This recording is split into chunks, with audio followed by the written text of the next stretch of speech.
Hello, everyone. It's me, Jim Mundy, the historian for the Union League Legacy Foundation, and you are watching another episode of Mondays with Mundy. And if you've watched any of these episodes since April of 2020, so we're almost 3 years old, you know that I like to connect historical dots. And so today's episode is being broadcast on Monday, March 27th, which it turns out is the 128th anniversary of the approval of the first municipal flag in America. And it was Philadelphia, and it was a Union League member who designed it and then proposed it to the mayor of Philadelphia, who it turns out was also a League member. Surprise, surprise. So this is the story of how Philadelphia got its flag, the first municipal flag in the United States. So let's dig into the story, shall we? And that means I'm going to share my screen. And if I do it competently enough, I got it right, come on. There we go. Now I do one more thing up there. And here we go. Oops, how the heck did that happen? All right. There we go. That's where it should have started. Don't know why it didn't. All right, so Henry McCook and Philadelphia's flag. All right, here we go. So before we had flags, we had seals, not surprisingly. And so the first seal of the city of Philadelphia is what you see on the left-hand side of the screen, but that is actually William Penn's personal seal, but he used it for a city seal. And as you can see, it was dated 1683 because that's the year that King Charles in England signed the city charter. Now, 10 years later, and again, ignore the date at the bottom, it's wrong, and it was proven to be wrong much later in history, but it was 10 years later in 1693 that the next seal came along, and that's what you see on the right-hand side. And so it is a quartered shield, upper left-hand corner, the clasped hands, upper right-hand corner, the wheat sheaf, lower right-hand corner, the ship on the sea, and in the lower left-hand corner, the scales of justice. And these things would come back in future seals. So let's take a look. All right.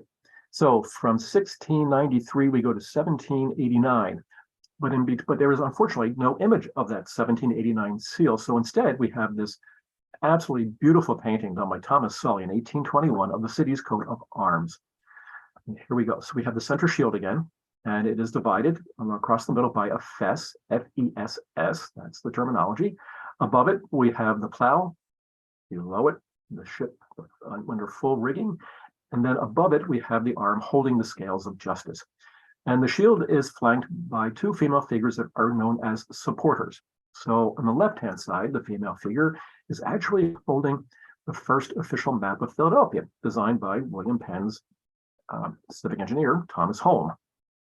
On the right-hand side, we have prosperity, and you can see the cornucopia just producing its prosperity at her feet. Wonderful painting, isn't it? Gorgeous. So this would be turned into the next official city seal, which was done in 1874 by Lieutenant Colonel Frank Etting, who came from one of the most prominent colonial Jewish families in Philadelphia. Colonel Etting was a Civil War veteran and held many positions in the Army. But most importantly for our story, he decided to redesign the seal in 1874, and this is what he did. So he kept the basic figures that you can see here. So we have the shield again with the center fess, plow, ship, and the arm with the scales of justice above it.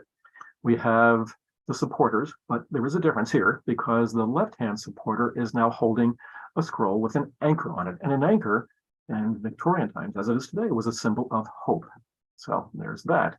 And then the supporter on the right-hand side is still the prosperity, right? And there is the cornucopia itself still at her feet. But the big difference here is that Etting added that ribbon underneath it, if you will. And you can see the words Philadelphia, Manitou.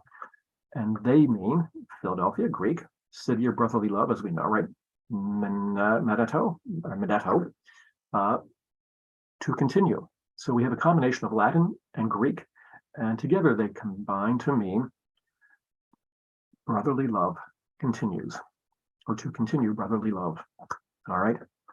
So that's the new message, all right, that Etting is trying to get across. All right. So there we go. Philadelphia, Manitou. And here we have the hero of our story, Reverend Henry McCook. Now you can see that the Reverend McCook is in his Civil War uniform. Now, Henry McCook was born in 1837 in New Lisbon, Ohio, which is right along the Ohio-Pennsylvania border. And in 1859, he graduated from Jefferson College with a law degree, basically. But he's having an epiphany, shall we say, and he decided that the law wasn't for him. Instead, he wanted to have a life of the clergyman. And so he went and enrolled at the Western Theological Seminary in Allegheny, Pennsylvania in 1860. And he would indeed spend the rest of his life as a Presbyterian minister. However, the Civil War interrupted his studies. And at this point, he is serving as a curate in Clinton, Illinois, at a Presbyterian church. And when the Civil War begins April of 1861, and the first Bull Run, July 21st of 1861. And in that battle, one of his cousins was killed. And that prompted McCook then to enlist in the 41st Illinois Infantry Regiment as a chaplain. And he would stay with the regiment for the rest of the year, but he would resign from the regiment because he discovered that the officers of the regiment were actually taking fugitive slaves who had crossed the Ohio River into Illinois and were basically selling them back into slavery into Kentucky. And so he left the army at that point in time and would never return. However, though, there were 13 McCooks total between his immediate family, that is his father and his brothers and an uncle and his sons. So 13 McCooks fought in the Civil War and became known as the Fighting McCooks of Illinois. Okay, so in the meantime, Henry ends up at a church in St. Louis, and he will stay there until 1868, when he is invited to become the minister at the Tabernacle Presbyterian Church in Philadelphia at 37th and Chestnut Streets. And that is how Henry ends up here. So let's take a look. Well, this is Henry McCook. That is, he is a young man on the left-hand side, very handsome young man. Now, he did get married, by the way, when he was studying at Western Theological, and he would have two children, a girl and a boy. His daughter, Magdalena, would come to Philadelphia, but his son would end up going to Michigan. So, and then you see the Reverend McCook on the right-hand side as an older man in a much more serious pose, but in his robes as a Presbyterian minister. And this is the Tabernacle Presbyterian Church at 37th and Chestnut Streets, designed, not surprisingly, by a League member, T.P. Chandler, Theophilus Parsons Chandler, in an English Gothic style. And the building is still there, and it is still a church, Presbyterian church. So anyway, here we go. And there is Reverend McCook. Now, besides theology and religion, Reverend McCook had two other real passions in his life. One was seals and heraldry, and the other was entomology, that is the study of insects. And so he would become one of the foremost experts in America on ants and spiders. Now, he would join the Academy of Natural Sciences in 1875, and in 1882, he was made the vice president. And by the end of his life, his career, he would have written over 100 books and articles on the lives of spiders, and specifically ants themselves. That seemed to really get his attention. So he was a world-famous entomologist. But in the meantime, he was also becoming equally adept at seals and heraldry. And he had an amazing collection of seals, personally, from both secular and ecclesiastical examples, heralds as well. And the collection was so big that the Philadelphia Inquirer suggested it was probably the largest such collection in the world. And so here was a man who was well positioned then to design the first city flag of Philadelphia. Now, all right, so here we go. Edwin Stewart, you can see from his dates, 1853, 1937. He became Union League president in 1906, but then in 1907 became governor of Pennsylvania, and that interrupted his presidency at the Union League, but he would go back and become president later on. But in the meantime, more importantly, he was the mayor of Philadelphia in 1891 and 1895. And that is when he and McCook collaborated, if you will, to create the first flag. Both of them, don't forget, were Union League members. All right, so this is what the Union League looked like at that time period. I think it's always fun to see what the building looked like through time. I think it gives us some sense of context, if you will.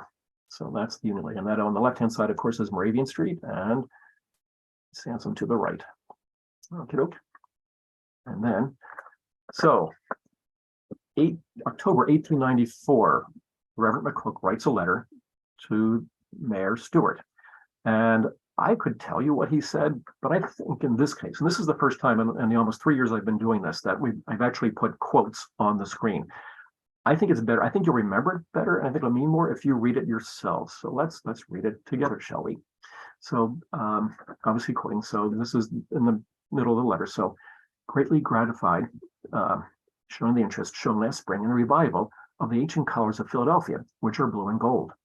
I had hopes at the time that this interest would develop into the official adoption of a city flag and ventured to make some sketches. These I forward to you with this communication.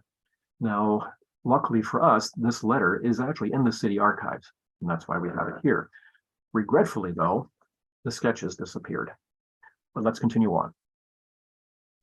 A civic flag is calculated to inspire a spirit of civic loyalty. The display's constant use of a Philadelphia city flag would act towards the strengthening of civic pride, precisely as similar as use of the national flag tends to foster a spirit of national unity. So you can see where McCook is going with this. And keep in mind, this is 1894.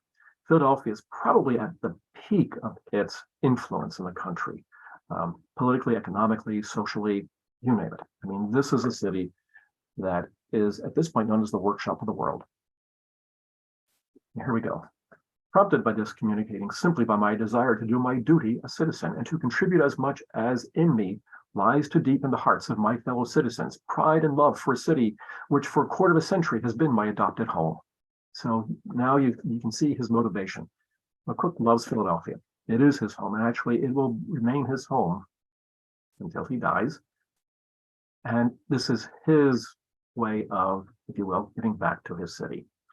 The way to do it. So Edwin Stewart, the mayor, would take this letter and the sketches, and he would send them to we had two councils at this point in city government, select and common councils. They in turn would relegate the decision to the committee on the July 4th celebration. They actually had one back then. And on December 6th, that committee returned a proposal for an ordinance for the city flag of Philadelphia and colors.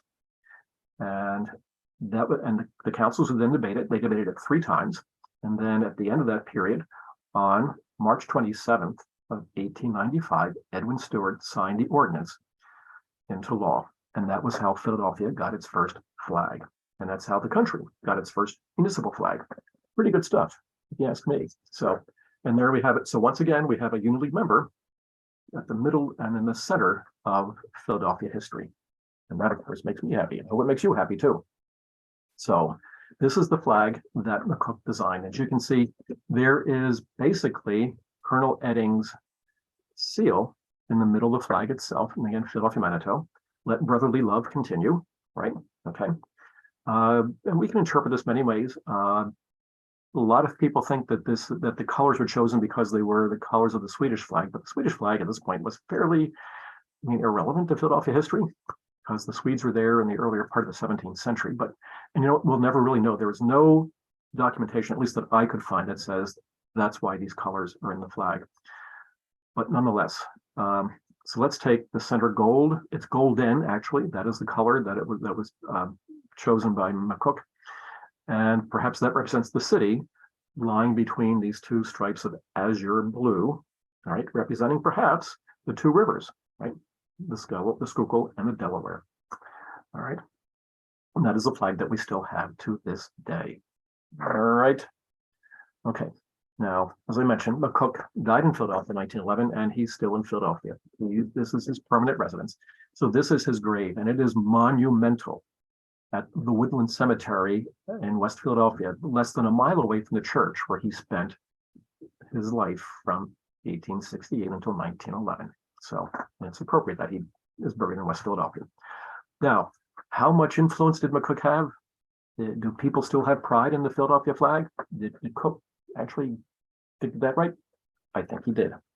So here we have 2 photographs from an organization. It's a nonprofit called Partners for Civic Pride.